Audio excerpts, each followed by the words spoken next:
রাহুল রাহিকে নিয়ে উপরে চলে যায়।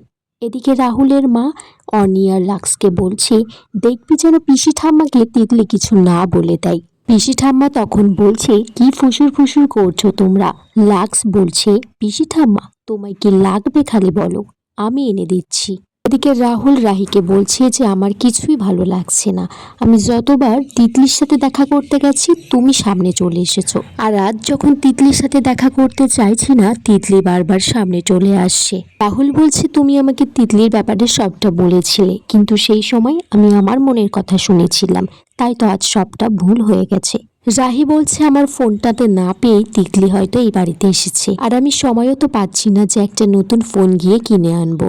এদিকে রাহুল মনে মনে ভাবছে, ফোন তো আমি একটা নিয়ে এসেছিলাম, কিন্তু একটু ভুলের জন্য ওটা মেমোকে দিয়ে আবার এক্সচেঞ্জ করাতে পাঠিয়েছি। রাহুল বলছে, আমরা পিসি ঠাম্মাকে খুব ভালোবাসি, ওনাকে আমরা সত্যিটা বলতে পারিনি কারণ উনি খুব কষ্ট পাবেন। রাহিকে বলে যে তিতলিকে বুঝিয়ে শুনিয়ে বাড়ি পাঠিয়ে দিতে। রাহি বলছে, পিসি ঠাম্মাকে যে এত মিথ্যে কথাগুলো বলতে হবে এটা আমি নিতে পারছি না, আমি সত্যিটা গিয়ে বলে আসি। রাহুল তখন বলছে যে না, এটা সম্ভব না। সে রাহির হাতটা ধরে টান দিলে রাহি রাহুলের গায়ের উপর পড়ে যায়। তখন সেখানে রাহুলের বাবা আসে, বলছে যে ভুল সময়ে চলে এলাম। রাহুলের বাবা রাজীব রায় চৌধুরী বলছে, বড় পিসিমা তিতলি মুখোমুখি হয়েছে, একবার যদি পিসিমা জানতে পারে ওই মেয়েকে এই বাড়ি থেকে বিদায় করতে হবে। তারপর রাহিকে বলে যে তার বাবাকে ফোন করতে আর তিতলিকে এখান থেকে নিয়ে যেতে। তারপর তার বাবার ফোনে ফোন করে না পেয়ে তার মাকে ফোন করে। রাজীব রায় চৌধুরী বলে যে আপনাদের মেয়ে তিতলি খুব দুঃসাহস তার, সে এখানে চলে এসেছে, তাকে এখান থেকে নিয়ে যেতে। এর মা তখন বলে যে যত তাড়াতাড়ি সম্ভব আমরা যাচ্ছি। তারপর রাহির বাবাকে বলে যে সবকিছুর জন্য তুমি দায়ী, কারণ তুমি তিতলিকে এই বাড়িতে ঢুকতে দাওনি, তাই সে রাহির বাড়িতে গেছে। আজকে রাহির সংসারে বিপদ ডেকে আনবে, তার আগেই তিতলিকে আমাদেরকে বাড়ি ফিরিয়ে আনতে হবে। এদিকে পিসি ঠাম্মি তিতলিকে বলছে, তুমি কাউকে না জানিয়ে হঠাৎ করে এখানে উদয় কেন হলে? অতিথি নারায়ণ, কিন্তু জামাইবাবুর বাড়িতে আসার আগে একবার জানিয়ে আসবে তো বাপু। ঠাম্মি বলছে তিতলিকে, তোমার মুখটা তো সুন্দর দেখতে, কিন্তু ড্রেসটা কেন এমন? তিতলি বলছে, কেন, এটা তো ভালো ড্রেস। তখন পিসি ঠাম্মি বলছি, সে তুমি যে ড্রেসই পরো না কেন, আমাদের বাড়ির নাতবউ ভালো ড্রেস পরে থাকলেই যথেষ্ট। পিসি ঠাম্মা তারপর তার গয়নার বাক্স থেকে এক এক করে সমস্ত গয়না তিতলিকে দেখাতে থাকে আর বলে যে এরকম গয়না আরো অনেক আছে। তিতলি তোর লোভে পড়ে যাচ্ছে, বলছে যে এদের তো অনেক টাকা, চাইলেই বিদেশে গিয়ে থাকতে পারে, আমি বোধহয় ভুল করলাম, এখন মনে হচ্ছে নিজের হাতটাই কামড় দিই। রাহুলের বাবা তারপর রাহি আর রাহুলকে নিয়ে নিচে নেমে আসে।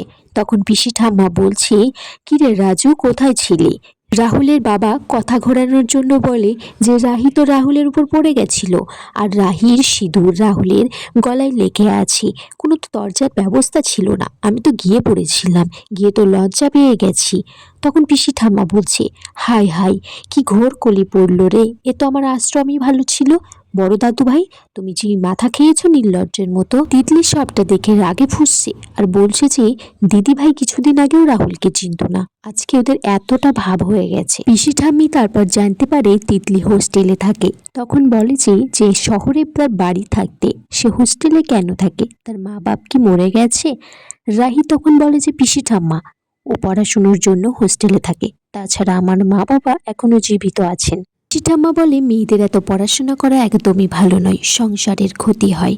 রাহি তখন বলতে চায় যে সে কলেজে পড়ায়, কিন্তু বলতে দেয় না, কারণ পিসি ঠাম্মা মেয়েদের পড়াশোনা করা পছন্দ করে না। ঠাম্মা তখন তিতলিকে বলে যে তার দিদির বিয়ে তো হয়ে গেছে, তোমারটা কবে হবে? তিতলি বলছে, ইচ্ছে তো ছিল, সে আর হলো কই। মেমো সেই সময় ফোনটা নিয়ে ঢুকেছে, বলছে পিসি ঠাম্মা দেখলে তো আমাকে প্রশ্নে জর্জরিত করবে, এই ফোনটা কিছুতেই দেখানো যাবে না। সে লুকিয়ে পিসি ঠাম্মাকে প্রণাম করতে গিয়ে ফোনটা একপাশে রেখে দেয়। লাক্স তখন হঠাৎ করে বলছে, এই গিফটের প্যাকেটটা এখানে কি করছে? সবার কাছে জিজ্ঞেস করছে, কেউ বলছে না যে এটা আমার। তখন রাজীব রায় চৌধুরী বলছে, ওটাতে হাত দেবে না, এখন এরকম হচ্ছে, ওটাতে বোমা থাকতে পারে। রাহুলের বাবা বলছে, দুষ্কৃতীরা এরকম বোম টোম ভরে রেখে যায় ঘরের মধ্যে। এই পর্বটা শেষ হয়ে যায় বন্ধুরা, তোমরা কমেন্টস করে জানিও কেমন লেগেছে এই পর্বটা।